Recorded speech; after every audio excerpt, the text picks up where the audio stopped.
Hi, welcome back to the Excel tutorial. I hope things are going well for you with your practice.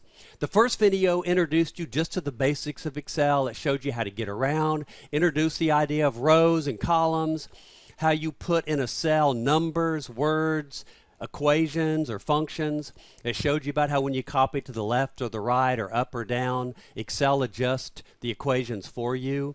And what this video is going to do is going to show you how to start doing engineering kind of equations in Excel.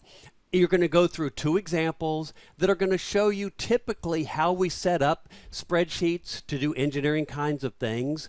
And typically, we're using Excel because we want to evaluate something under a whole lot of different conditions. So you're going to see that in both of the examples about how we have an equation and we're wanting to evaluate it for a lot of different numbers so that we can see what happens, we can do what if analysis, and all those kinds of things. Okay, so the first thing is, if we're going to do engineering kind of stuff in Excel, you have to be able to make sure that you know how to tell Excel to do math the way that you want it to. So, when Excel calculates the value of a formula, it uses this order for doing math. So first it does the parentheses, so there's an example. Then it does powers, so like if you had 4 to the 5. Then it does multiplication and division, so there's an example. Then it does addition and subtraction. Now for operators all on the same level, it evaluates the equation left to right. Now, that's really important, and you have to know that. Some computer languages do it left to right. Others, like Fortran, which used to be used a lot in engineering, goes right to left. So you have to know that. So for example, if you wanted to enter this algebraic equation, so 4 raised to the 2 plus 1 over 2 times 8, and you typed this into Excel, let's evaluate that and see if you would get what you really wanted. So what Excel's going to do, the first thing it's going to do is look for the highest level. There's no parentheses. Then it looks for exponentiation. There's one right there. So the first thing it's going to do is do 4 to the 2. Ooh, that's not what I wanted, so we're already messed up. Then what it's going to do is it's going to say, okay, I have division and multiplication. It's going to go left to right. So it's going to say 1 over 8. Then it's going to multiply that by 2. Then it comes back and says, okay, I have a plus, so it's going to take the 4 raised to the 2 that it did and add it to that other. That's not what we wanted it to do. So, to avoid costly mistakes, my suggestion is you first work out your equations on paper, then you type into Excel. That is the easiest way not to make a mistake. And here's how I do it. So I would look at this equation and I would say, okay, I have something divided by something. So I'm going to write on my sheet of paper just like this, something with parentheses divided by something else. Then I'm going to look on the top and I'm going to say, okay, what's my top something? And I'm going to come in here and write it in. So I'm showing you in steps. Okay, so what do I have? I have 4 raised to the 2 plus 1. So I'm going to say 4 raised. Okay, I know I need parentheses, 2 plus 1. Got it. What's on the bottom? 8 times 2. Great. Then once you have it worked out, all you have to do is type it in exactly like you worked out on paper and it's going to be correct. So for example, in this case, I'd say, okay, equals parentheses 4 raised parentheses 2 plus 1, close parenthesis, divided by parenthesis 8 times 2, close parenthesis, and there it is. And I got 4 like the correct answer should have been.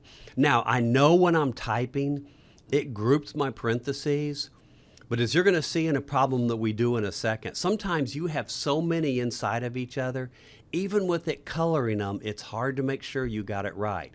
I really recommend laying your equations out like this. Okay, so let me give you another example. Let's say we have a plus b divided by c plus b. And here's a, b, and c. So that's what it should evaluate to. And I typed this in Excel. Hopefully you're looking at that and saying, nope, that's not going to do it. You can already see that. What's it going to do? The first thing it's going to do is D41 divided by D42. That's D41B divided by C. No, that's not what we want. Instead, what I should have done was said, okay, I have something divided by something, something divided by something. What's my top something? Those two added. What's my bottom? D41. Okay, perfect. Then I could type it in, and you see I just put the parentheses just like that. And yes, it's exactly like I want it to. Now, what you'll see is when you're working it out, instead of putting the cell reference, it's a lot easier on paper just to put the A, B's, and C's. So when I worked this out, I really would have just said, okay, I have parenthesis, what's on the top? A plus B. Okay, what's on the bottom? C plus B. Then when I typed it in, I would have gone to the right references. Okay, so let me show you one more, a more complicated one. So let's say I had this. In cell C1, I wanted this right here. So those are my references, C1, C4, and C2. So what would I do? I would say, okay, I have something square rooted. So I would say, okay, I have something raised to the 0.5. Or if I went and looked and found the function, I would have said, okay, I have equals square root something. I'm going to use that because I know that that's a function for it.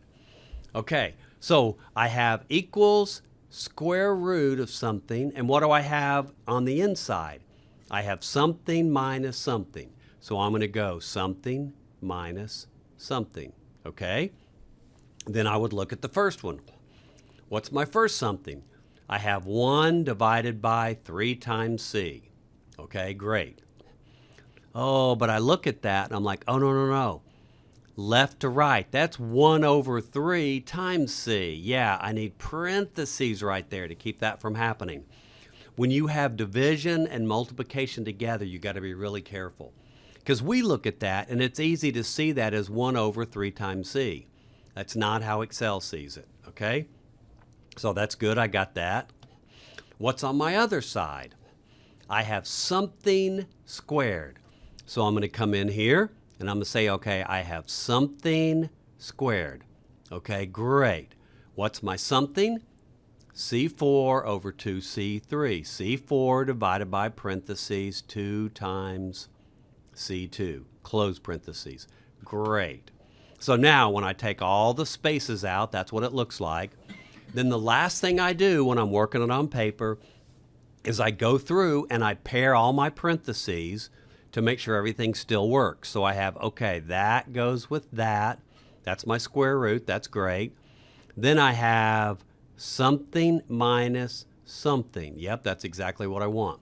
What's my first something? 1 over 3C1. Yep. What's my second something? I have something squared. Yep, that's what I want. What is it? C4 over 2C2. Okay, you get the idea.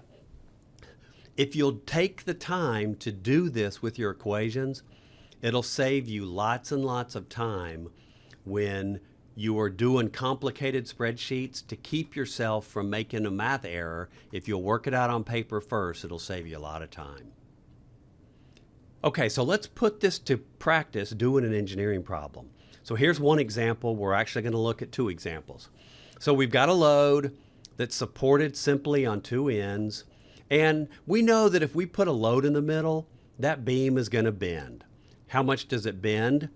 It's described right here, the amount of deflection, as this equation right here. Now, don't try to understand the equation. Just that's what it is, and we're going to use that equation to put into Excel to do some calculations. But it's this equation, and this value I right here is defined as based upon the characteristics of the beam, BH cubed over 12. So if we put those 2 equations together, there's an equation that reflects the deflection in the beam. And so what we want to do is we want to put a spreadsheet together that's going to define the deflection for a load from 1/4 pound to 3 pounds by 0.125 increments. And this is what it's going to look like.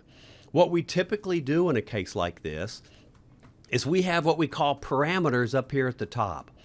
These are things that we may want to change, but for one particular problem, they're relatively fixed. So we have a beam, and there's the length of the beam, there's the width of the beam, B, there's the height, H, and there's the modulus of elasticity.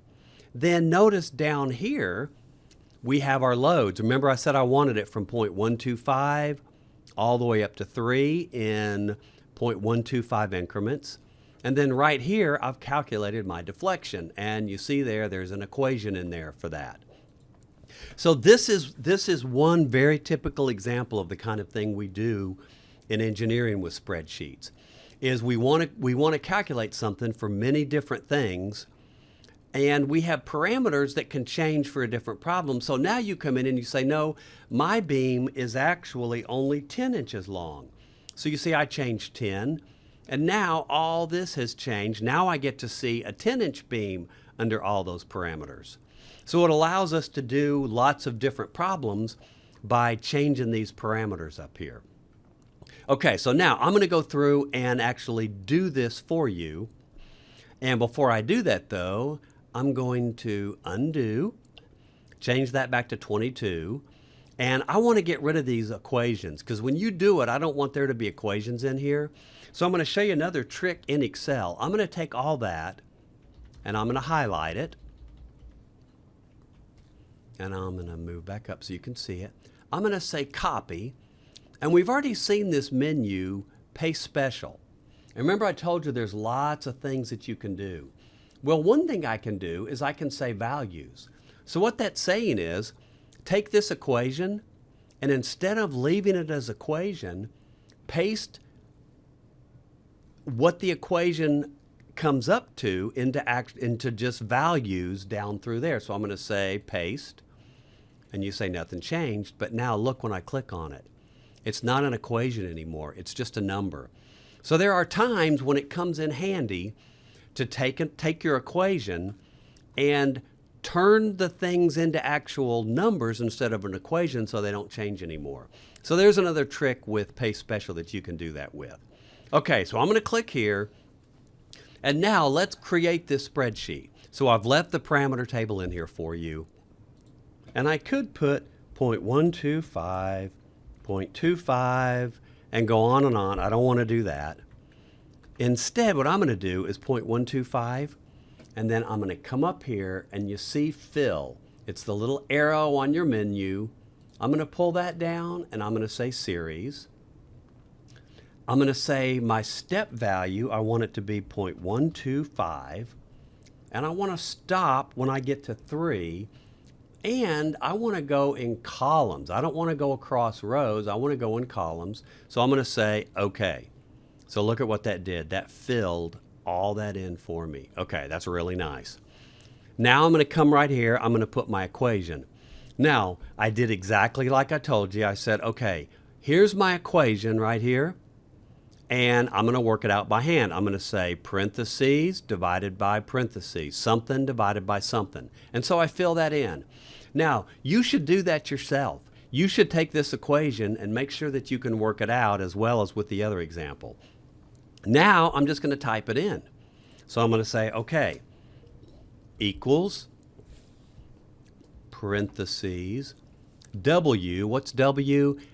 W, oh yeah, and see, notice when I labeled these, I put the actual letters that the equation uses to make it easy to find. Okay, W. W is my load. So W times parentheses, L is length. So length, quantity cubed, close parentheses, divided by parentheses, 4 times E, there's my E right there, times B, there's my B, times parentheses, H, quantity cubed, close parentheses, close parentheses. Okay, now that H cubed, I technically did not have to put that in parentheses because it's going to do exponentiation first, but I always am careful, and so if in doubt, I go ahead and just put the parentheses. Okay, so there we go right there. Now I'm going to copy it and check it out, but I know it's not going to work because it's going to move these references, and I don't want them to move.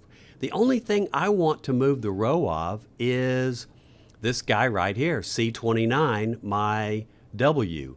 So I'm going to come in here and C29, I want it to move. Everything else, I'm going to put a $sign in front of. Okay. Now what I'm going to do is I'm going to say copy, move down some. Remember, that's the good habit to build, to always check, paste it.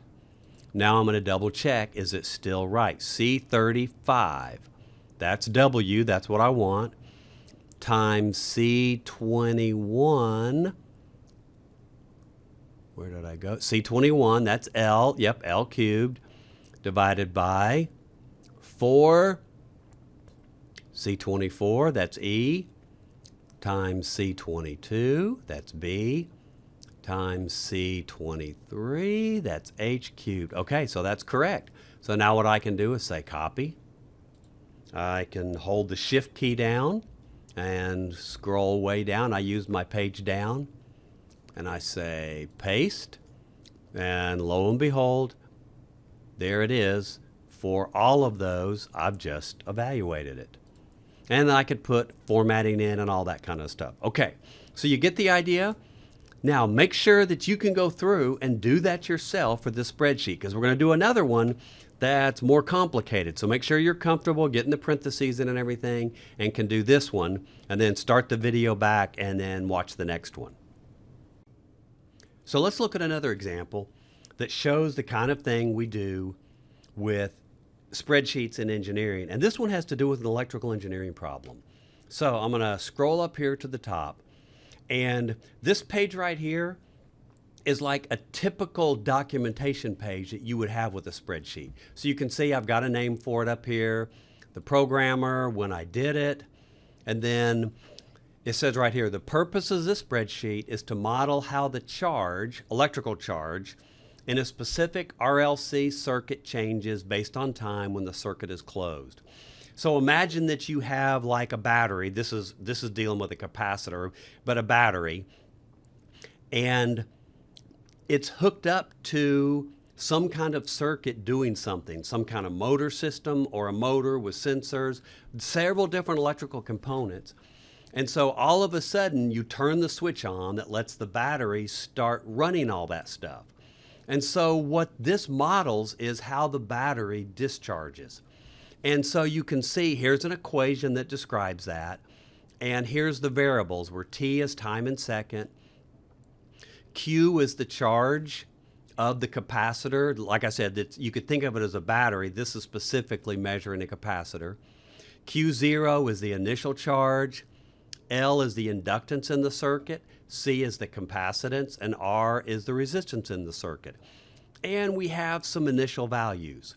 And so again, don't worry about understanding it, but we know that the charge at some particular time is equal to this equation right here. And so what we want to do is we want to model it over time just like we did the other one. But one of the tricks that I want to show you is to help reduce the chance of error, because you see this is a huge equation. Can you imagine all the parentheses that would take? So what I did is I broke it up into different terms. I said, okay, that's going to be one term. All that is going to be another term. So my charge would be term 1 times term 2.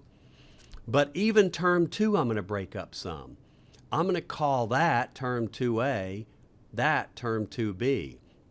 So you see my term 2 is going to be the cosine of the square root of term 2A minus term 2B, all that times T, okay?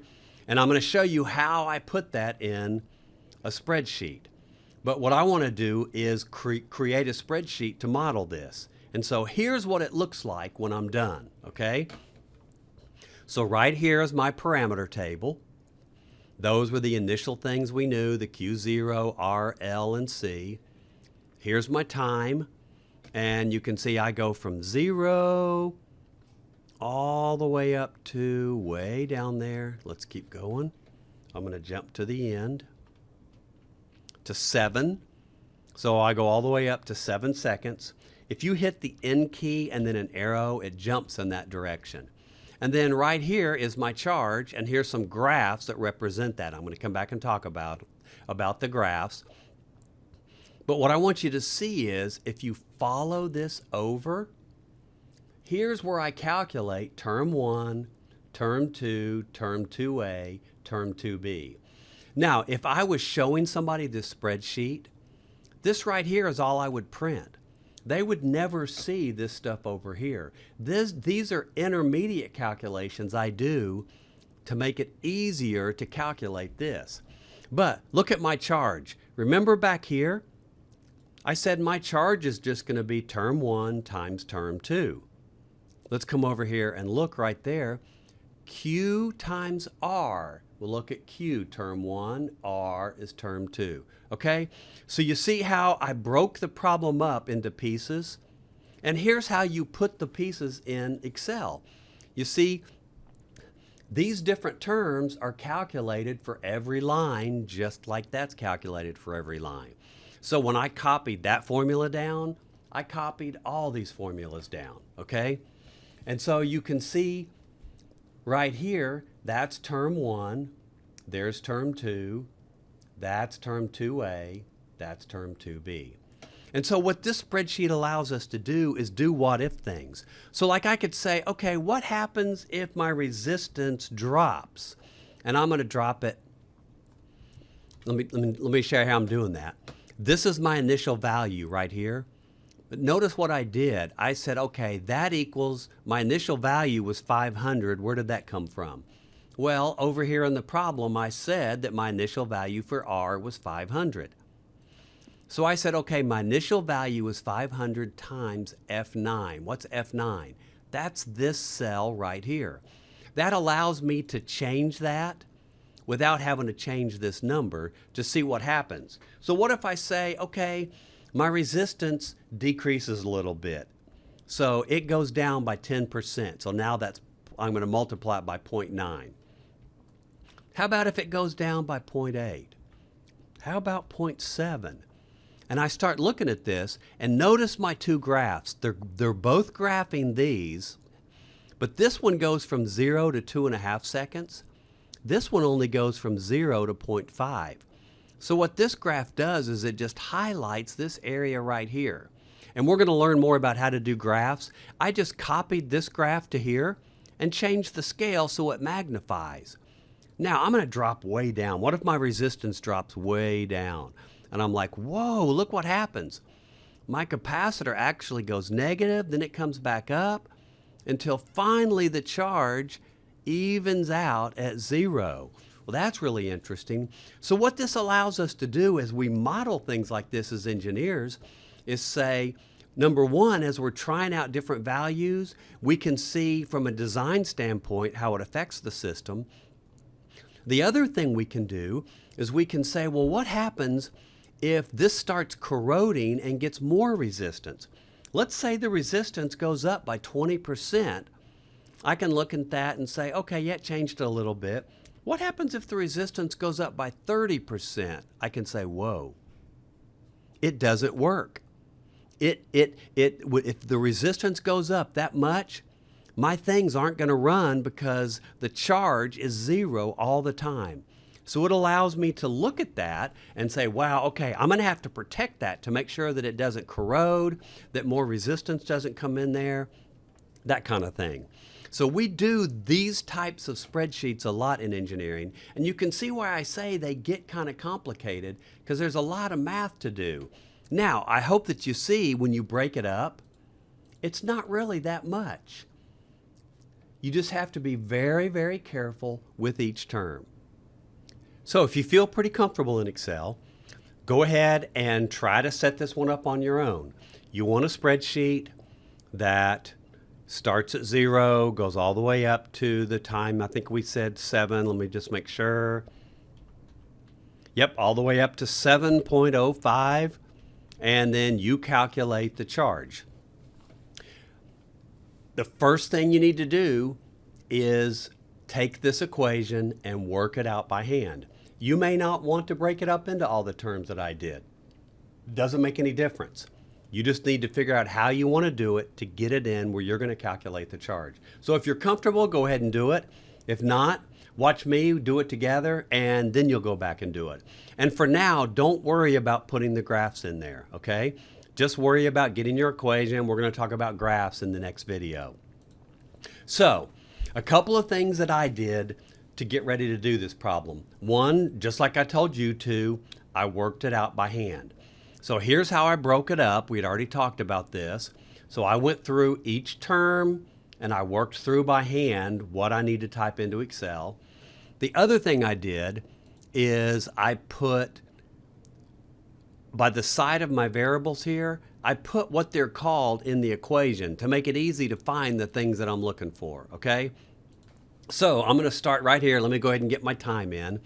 I want to start at, where do I start? Yeah, I want to start at 0. 0. And how much am I going up each time? I'm going up by 0.01. So I'm going up really small. So I'm going to do just like I did before. I'm going to come up here to the little fill guy. I'm going to say series. Make sure I'm in columns. My step value is 0.01. And I went all the way up to 7.05. So I'm going to say OK. And lo and behold, there it goes. Just to double check, I can press the N key. The down arrow, I shoot all the way to the bottom. Yep, there it is. The N key. The up arrow, I shoot all the way back up. Okay, perfect. So now what I need to do is I need to put my equations in. I'm just going to start all the way over here at the left. So I'm going to just follow what I did right here. I'm going to say, okay, equals, parentheses, R, that's the resistance, R, divided by, parentheses, 2 times L, there's L right there, close 2 parentheses, raised to the 2. Okay, and I'm going to go ahead and put my dollar signs in. The only thing that's going to change as I go down right here is my time. I don't have time in that. So all those things need dollar signs. I don't want them moving around. R and L both stay put. Okay, great. So now I'm going to move to term 2A. And I'm going to type equals 1 divided by parentheses L times C. Right there. Close parentheses. Go like that. Same thing. I'm going to put my dollar signs. I want both of those to stay put. Great. So now I'm going to go to term 2. Term 2 is a little bit bigger, but it's still not any more complicated. So I'm going to say, okay, I'm going to type equals, cosine, parentheses, move that so I can see. I've got square root, SQRT, parentheses, term 2A. So I'm going to click right there on term 2A, minus term 2B, click right there, close parenthesis, times the time, which is right there, bam-o, what did I type wrong? So I'm not going to accept it. So I'm looking at, what did I do? I look right up here, I compare it to this, and I'm like, oh, I forgot to put a parenthesis after my time. I didn't follow what I had written on the page. Bam-o. Okay, there it is. Now I'm going to double check it. I want the cosine of the square root of term 2A minus term 2B times time. That's great. Okay, and everything when I copy down, I want it to change because I want those, when I copy it here, I want it to be the new ones. When I copy time, I want it to go down. So that's all good. So now term 1, what do I want for term 1? Okay, I want equals Q0, there's Q0, times EXP, parenthesis, parenthesis, minus 1 times R, there's R, times T, there's my T, close parenthesis, divided by parenthesis, 2 times L, there's L, close parenthesis, enter. There it is. Okay, and again, I'm going to check it. D5, that's Q, times EXP of -1 times D6 is R, that's what I want, times C11, that's T, that's what I want, all divided by 2 times D7, that's L, okay, that's L, that's exactly what I want, perfect. And so now my charge is just going to be term 1 times term 2. So I'm just going to say equals term 1 times term 2. Okay, now I'm going to take it, I'm going to move down a few, and I'm going to paste it. I got to do the same with these, and so what I should have done was I should have taken all that, copied it, moved down a few, said paste. Okay, so if you notice, I got an error right there, so something isn't right, so I'm going to click right here. Oh, I never went back and put the dollar signs in this one. Okay, very good. So I'm going to get rid of that for a second. Okay, so over here, the only thing I want to change is the time. Everything else needs a dollar sign. So D5, I need a dollar sign. D6 needs a dollar sign, not C11, that's my time. And D7 needs a dollar sign. Okay, very good. Now let me highlight all that, say copy, go right there, say paste. Now let me double check this. D5, that's Q0 times EXP minus 1, R, yep, times C15, that's time, that's what I want. RT divided by 2 times D7, which is L, that's exactly what I want. Okay, let me check my term 2. Okay, that's the other 2 terms times C15, which is time, that's what I want. Term T1, it's 1 divided by LC, 1 divided by LC. And then this one is R over 2L. That's exactly what I want. Okay, beautiful. So you see now I can take that, I can say copy. I can highlight all the way down. We're going way, way down to 7. I'm hitting the page, I'm holding the shift down, hitting page down, and now I can say paste all the way down. Okay, so you see what we did. We just took this complicated equation, we broke it up into pieces, we worked it out by hand, and then we just entered it into Excel, and it was pretty straightforward. Now, one more thing. We just did this problem. We checked everything. We're pretty sure we're correct. I would like to have one more double check, because when I look at these numbers, it's hard to know whether they're correct or not. Well, we have a way to check it. Remember right here? Let me go back up to the top. I already worked this problem out for us right here, remember? And we had the graphs, and I know this problem is correct. So what I'm going to do is I'm going to show you another example of that paste special.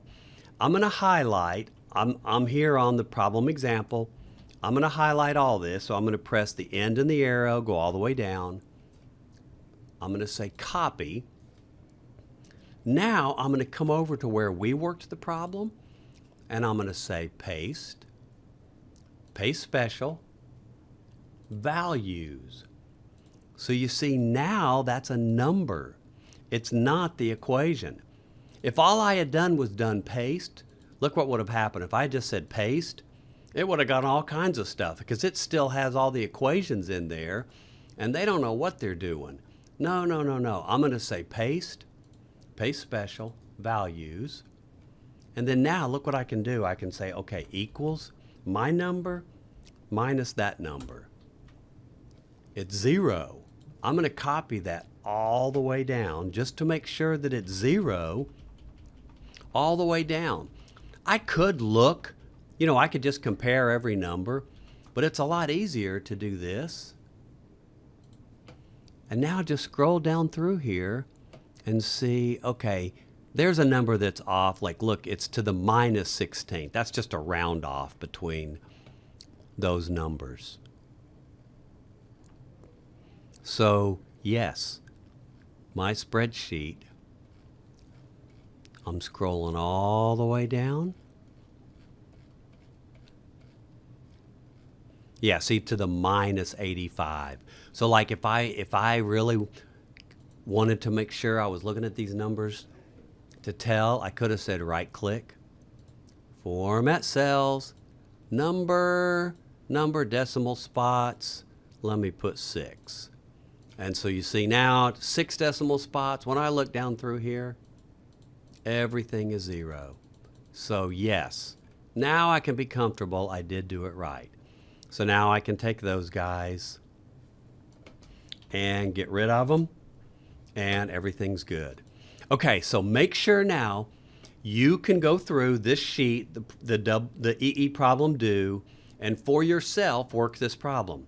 So you're going to have to take this, work it out by hand, put them in. You may want to break yours in different terms, and that's fine, but just make sure you can do this problem. Because if you can do these 2 problems, you're in good shape in terms of being able to set up and do engineering spreadsheets. And then next time, we'll look at graphing all this and some things to do with that.